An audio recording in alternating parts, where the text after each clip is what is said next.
So you've clicked on this video because you want to know more about the fear of God.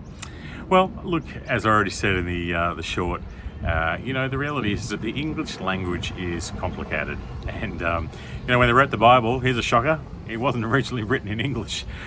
In fact, it was written in the different books in different languages, a lot of Aramaic. It was translated into Greek and into Latin, and then eventually found its way to English. And one of the challenges that we face is that, when it translates into different languages, how do we find the same words or words that say the same things? And that's not easy. And the English language is probably one of the more complex languages of the world. And so when we say the word fear, it may mean different things to different people. And a good example of this is, 30 years ago, if I said I was gay, I was saying I was happy. Now if I say I'm gay, I'm saying something about my sexual identity. I'm not gay, by the way, I'm straight. That's the trouble of language. So, what are we to do? Well, we have to do the work of context. And we do this with all reading of the Bible. Context is important in any language, because if we choose to hear people out of context, we hear the wrong thing. And, we live in a day of, sound bites and social media where we love to cut and paste and make people say things they didn't say.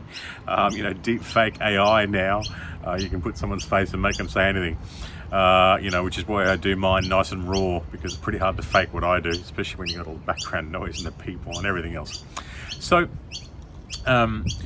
getting back to what is fear, well, let's talk about some of the passages where we encounter the concept of fear. And the one we often hear is, in the Psalms and in the Old Testament particularly, we'll see this idea of, the fear of the Lord. And it's spoken of in terms that it's connected to wisdom, it's connected to honesty, it's connected to a right way of living, it's often connected to a noble pursuit. And yet in our modern context, we struggle with fear because we're afraid a lot. And this again is probably a product of consuming a lot of social media. We see the negative thrown in our face all the time. We're afraid of every disease that comes around. We've all survived the pandemic and we're all very fearful there. Fear of unknown, fear of losing our job, fear of our relationships breaking down, fear of so many things. And so we tend to bring that with us when we read these scriptures and hear these things about God. So it's important that we do the work, is what I'm saying. And so let's do some of the work. And let's talk about some of the major concepts when we see fear in the Bible.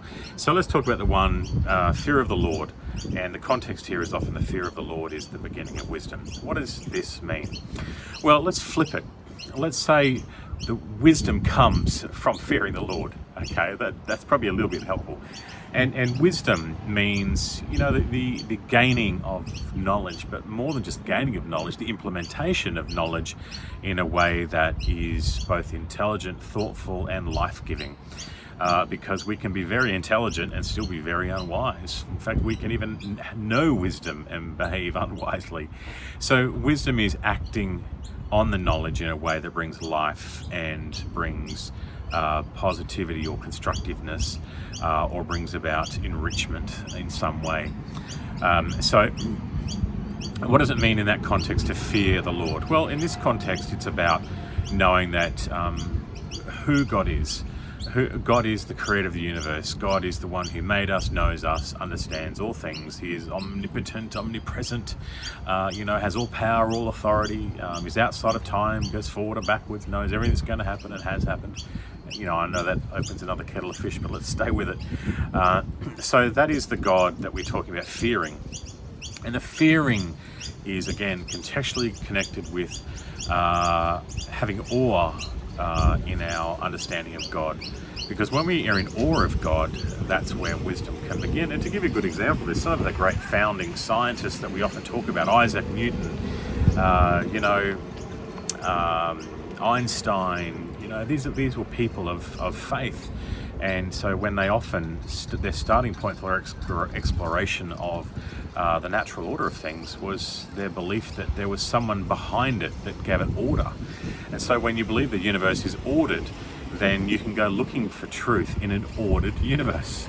And so this is that idea of the God of order, the God of the universe, that there is a plan to it, there is structure to it, and certainly the more we understand the universe, we can see that the universe is not chaotic, it's ordered. So when we place God in that place of awe, we can start to hold a reverence or a healthy wonder at the nature of God. And I think the average person does have a natural awe of the idea of God, God being bigger and greater. So that's the context of that fear. So it's about saying, well, Lord, you're awesome, and I don't have all the answers, but you do. So therefore, I'm going to trust you, and I'm going to believe that you have good things in an ordered world for me. So that brings wisdom. There's your fear of the Lord. Okay. All right, let's talk about another form of fear. There's a wonderful passage in the Bible that says perfect love drives out all fear. And in this context, perfect love is God's love. A love that is all-knowing, all-understanding, all-seeing, all hopeful. And a love that is consistent with good, consistent with justice, and pursues love that is good for the person that is loved. So if God's perfect love drives out all fear, what does this mean? Well, let's talk about some of the fears that we have. What about the fear of death?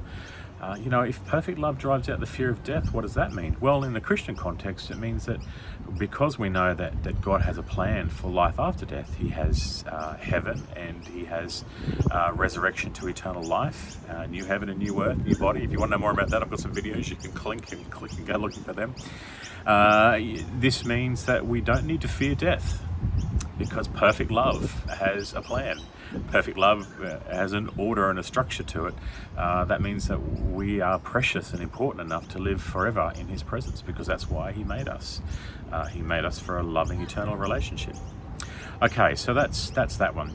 Look, there is the more uncomfortable fear, and I'm not trying to avoid it. I just wanted to make sure we got the first two out of the way, and that is the idea that we should fear God because He's just.